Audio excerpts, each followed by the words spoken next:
আসসালামু আলাইকুম। আর এক সপ্তাহ পরে বাংলাদেশে বাল দিবস। বাল দিবস বুঝেন তো? বাল দিবস হলো এই 16ই ডিসেম্বরে। 16ই ডিসেম্বর আছে না? 16ই ডিসেম্বর বাল দিবস।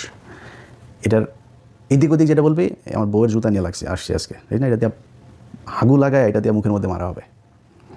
16ই ডিসেম্বরের যে বিজয় দিবস বলবে ওইটারে। অনুষ্ঠানের ভিডিও পুরোটা দেখে তারপরে শেষ করতে হবে। একটু শুনে পাশার মধ্যে গরম তাপ লাগে তারপরে জাম করে উঠে গেলে হবে না। শেষ পর্যন্ত উঠে তারপরে বলে যাইতে হবে যে ইলিয়াস ভাই কি আসলে ঠিক বললো নাকি ব্যাঠিক বললো। যদি ব্যাঠিক বলি আমার জুতা দিয়ে পেটান, কোনো সমস্যা, আমাদের সবার জুতা নিয়ে আমার গালে আমি নিব, কোনো সমস্যা নেই। শেষ করে যাইতে হবে, এটা অনুরোধ থাকলো। খুব গুরুত্বপূর্ণ প্রতিটা কথার, মানে এমনিতেও তো মানে দাম আছে। যেমন এই যে কথা বলছি না, 10 মিনিটের কথা অনেক টাকা দেয় কিন্তু ইউটিউব আমাকে। সো এমনিতেও দাম আছে, কথাগুলো অনেক দামি কথা, এটা শুনে যাইতে হবে। বেশিক্ষণ লম্বা করবো না আজকের ভিডিও। মুক্তিযুদ্ধ নিয়ে কিছুই বলা যাবে না, বিশাল আকারে মুক্তিযুদ্ধ নিয়ে একদম আলাপই করা যাবে না। এটা কোরআন নাকি যে এটা কোনো পরিবর্তন নাই, কোনো কিছু নাই, কোনো আলোচনা করা যাবে না।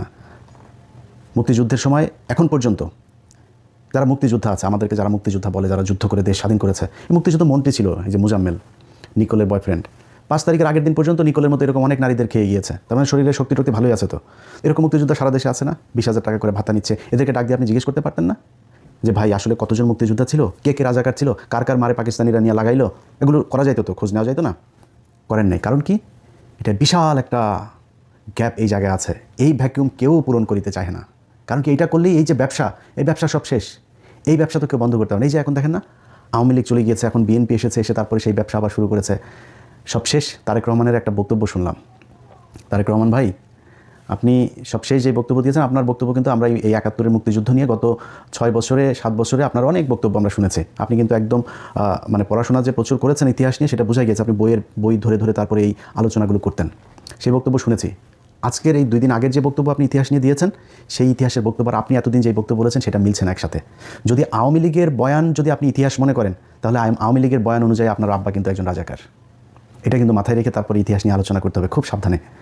আর যদি মনে করেন না আসলে ইতিহাস নিয়ে কথা বলতে চাই, ইতিহাস যেটা সত্য সেটাই জানাইতে চাই, তাহলে অনুরোধ থাকবে আল্লাহর রাস্তায় আপনাদের নির্বাচনী ইশতেহারে যেন এবার থাকে কতজন মানুষ মারা গিয়েছে, কতজন মানুষ ধর্ষিত হয়েছে, কতজন মানুষ আসলে মুক্তিযোদ্ধা ছিল, কতজন রাজাকার ছিল, এটা আমরা দিব।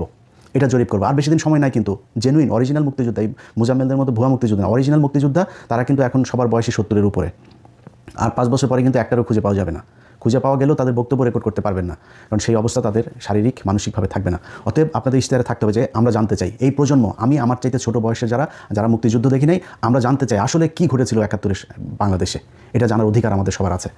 এখন যদি আওয়ামী লীগের বয়ান দিয়ে যদি চালাইতে চান, খুব খেয়াল করে তারপরে সামনে পা ফেলতে হবে কিন্তু।